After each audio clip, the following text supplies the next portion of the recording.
Years in a row.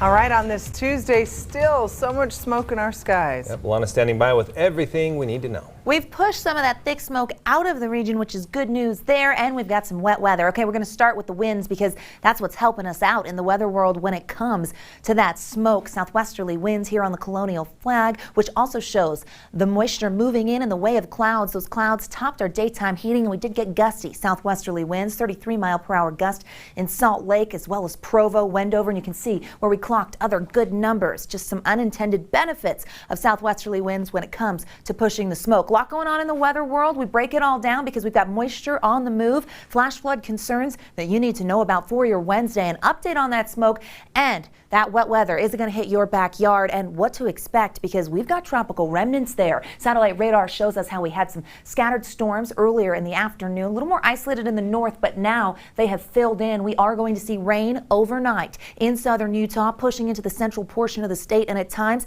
that could be heavy rain, especially in eastern Utah as well. It's going to move towards the swell. Let's get pinpoint, know exactly where those storms are hitting. That includes St. George near Tokerville, Hurricane, Springdale, so Zion National Park near Orderville, and Bryce Canyon right now. So those echoes of moisture mean business. Grand Staircase also tapping into it near Escalante, as well as Panguitch, heading towards Antimony, and on the eastern side of the state near Green River over I-70 and the Four Corners area. A little further north, some activity in the West Desert we'll keep our eye on, but eastern Utah peppering in some storms near Duchesne and Vernal. So active skies tonight and into tomorrow. That means we've got flash flooding risk. It is expected in all of those areas we love to visit, all of our national parks, as well as the Grand Staircase area and Lake Powell. These are going to be strong storms, and they have the potential to bring heavy rain.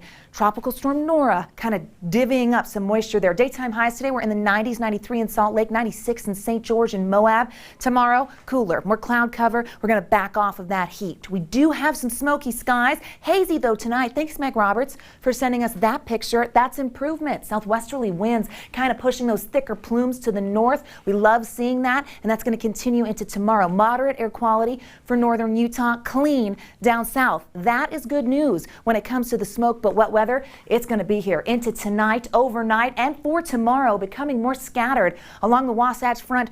Active skies from southwestern Wyoming down to St. George. So we are looking at thunderstorm activity and isolated storms on Thursday, but tomorrow looks like the big winner when it comes to wet weather. 80s, big change there, 70s in Moab, 87 in St. George with storms for tomorrow. Here's a look at the next 7. 80s turning into 90s, drier by the end of the work week. Temperatures on the up and up. Can you believe tomorrow's September? Doesn't feel that way when you see 100 on the map down there in St. George. Here's the Wasatch Front.